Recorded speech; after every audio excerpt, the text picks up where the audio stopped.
আমি দায়িত্ব নিয়ে আজকে এখানে দাঁড়িয়েছিলাম। আল্লাহর ইচ্ছা শরীর আমাকে সাময়িকভাবে সহযোগিতা করে নাই, এটাও আল্লাহর ইচ্ছা যে এখন আল্লাহ আমাকে কথা বলার সুযোগ দিচ্ছেন। আমি বলতে চাই, বাংলাদেশের নির্দিষ্ট কোন শ্রেণীর মুক্তির জন্য আমাদের এই লড়াই নয়।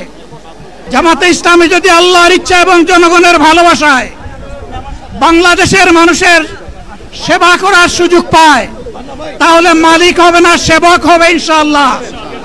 বাংলাদেশ জামাতে ইসলামী থেকে যারা আগামীতে সংসদ সদস্য হিসাবে নির্বাচিত হবেন, আরে আপনারা কথা বন্ধ করেন, আপনারা কথা বন্ধ করেন, সবাই বসে পড়েন, সবাই বসেন, বসেন, কেউ দাঁড়াবেন না, সবাই বসেন। যদি আল্লাহর ইচ্ছায় জনগণের ভালোবাসায় বাংলাদেশ জামাতে ইসলামী থেকে সংসদ সদস্যরা নির্বাচিত হয়ে সরকার গঠন করেন, তাহলে কোন এমপি, কোন মন্ত্রী আগামীতে সরকার কিন্তু প্লট গ্রহণ করবে না। কোন এমপি এবং কোন মন্ত্রী ট্যাক্সবিহীন কোন গাড়ি চড়বে না।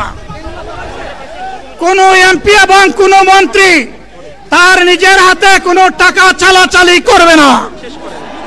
কোন এমপি এবং কোন মন্ত্রী যদি তার নির্দিষ্ট কোনো কাজের জন্য বরাদ্দ পেয়ে থাকেন, কাজ শেষ হওয়ার সাথে সাথে বাংলাদেশের 18 কোটি মানুষের কাছে তারা তার প্রতিবেদন তুলে ধরতে বাধ্য হবে।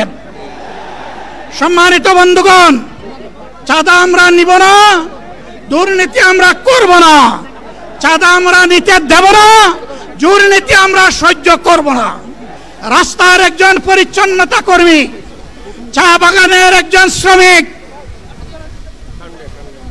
রক্ত পানি করে ঘাম জড়ানো আমার একজন রিক্সা চালক ভাই মাঠে ময়দানে বাংলাদেশের মানুষের মুখে যারা এক মুঠো ভাত তুলে দিতে চায়, আমার সেই কৃষক বন্ধুটি, আমি তাদের হয়ে আজকে এখানে কথা বলতে এসেছি।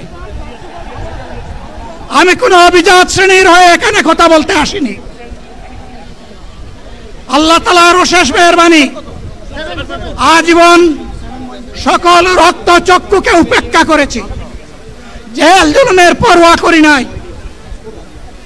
আমার আফসোস, 24 সালে জাতিকে মুক্তি দিতে গিয়ে যারা জীবন দিয়ে শহীদ হলো, আমি তাদের একজন হতে পারলাম না।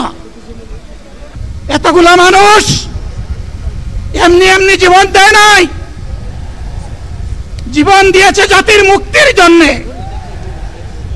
যদি বস্তা পোতা পুরানা সবকিছুই টিকে থাকবে, তাহলে কেন তারা জীবন দিয়েছিল?